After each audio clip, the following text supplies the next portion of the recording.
ग्रंथराज श्री ज्ञानेश्वरी मंदिर।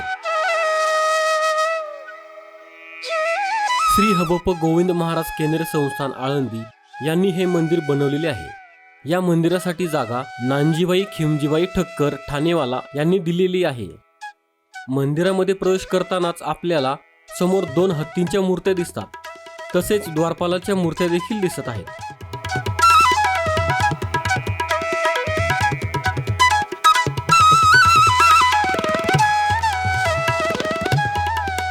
हे आहेत नारद मुनी। ह्या मंदिराचे काम सुरू असून हे अगदी प्रशस्त असे मंदिर आणि आळंदीमधील सर्वात मोठे मंदिर देखील आहे। या ठिकाणी अनेक संतांच्या आणि देवांच्या मूर्त्या देखील आहेत।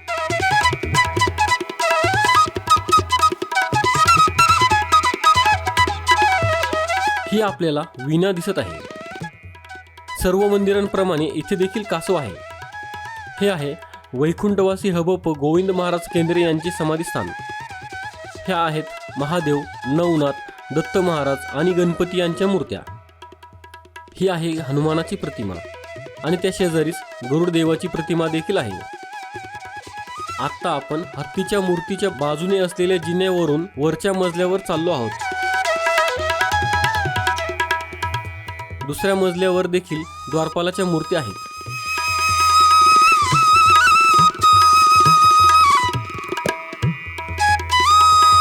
ह्या ठिकाणी संगमरवरी भिंतीवर ज्ञानेश्वरीच्या ओव्या किंवा अभंग लिहिलेले आहेत।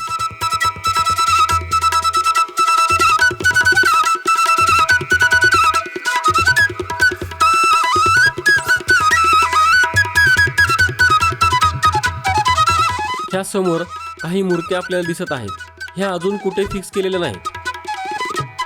ह्या ठिकाणी मध्यभागी संत ज्ञानेश्वर महाराजांची मूर्ती आपल्याला दिसत आहे।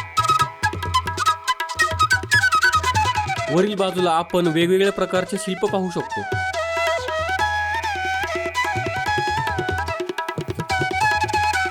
आता आपण दुसऱ्या मजल्यावर आलो आहोत। या ठिकाणी देखील ज्ञानेश्वरीच्या ओव्या किंवा अभंग लिहिलेले आहेत।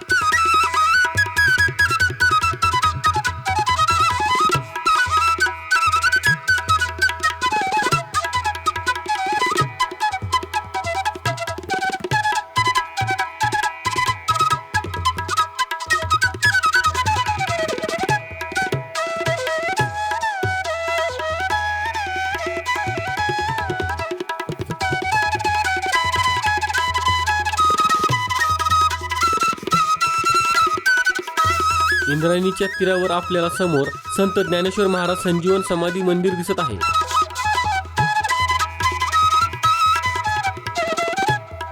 तर मित्रांनो, कसे वाटले तुम्हाला हे ज्ञानेश्वरी मंदिर? कमेंट्स मध्ये नक्की लिहा। धन्यवाद। रामकृष्ण हरी।